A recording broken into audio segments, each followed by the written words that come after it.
How much is this you wanting desperately to be the UK ambassador in Washington? Well, it's not going to happen, is it? But how much is this about that? No. I am not going to be the ambassador, even though Trump would love it. I never disclose private conversations I have with Donald Trump. That's why he likes me and trusts me. But I have spoken to very senior members of his incoming cabinet team, and So Marco Rubio, people like that. They are horrified. Horrified? Horrified. Why?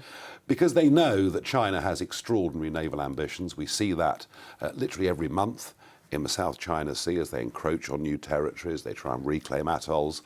And the trouble with this deal is, well, number one, it's totally unnecessary, but and there is no basis in international law that we have to do this that stands up. But the worry is that it's a 99-year lease. Sounds great. But we had a 50-year deal with China over Hong Kong. That unravelled. Right, so we have to not upset Donald Trump. We have to be an ally to Donald Trump. And does that mean... Allies don't betray the military of the United States, without which we would be defenceless. But why is it betraying? Joe Biden's administration agreed to this. The UK government agreed to this. The Mauritian government agreed to this. Now, hang on a second. Joe Biden's administration, on the way out, raised no objections. I didn't hear any warm words of encouragement. And it was perfectly obvious that the Trump administration would view this in a very negative light. Do you see your role as representing the interests of the incoming Trump administration now? I'd like to avoid World War III. That's quite a big consideration for me. But the question is, do you see your role as representing them? No, my role is to represent people who voted for me here. My role, above all, is to protect British interests. Yes, I've spent half my life in America. I work for American companies. I've lived many, many months, if not years of my life in America. All that is true.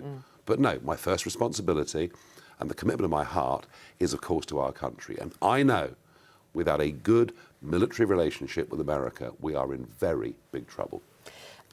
I've got to ask you, how much is this you wanting desperately to be the UK ambassador in Washington? Well, it's not going to happen, is it? But how much is this about that? No. I am not going to be the ambassador. Even though Trump would love it, it isn't going to happen. That's the gift of the incoming Labour government.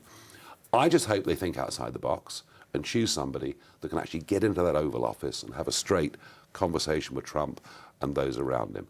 What I want to do, and I have actually, been in touch with the Labour government, and I've said, totally sincerely, that if I can be useful, given not just that Trump's a friend, but half the incoming cabinet are friends that I've known for many, many years, if I can be a bridge in any way at all to do things that act in the national interest, even though I don't support anything the Labour government stand for, I would do that.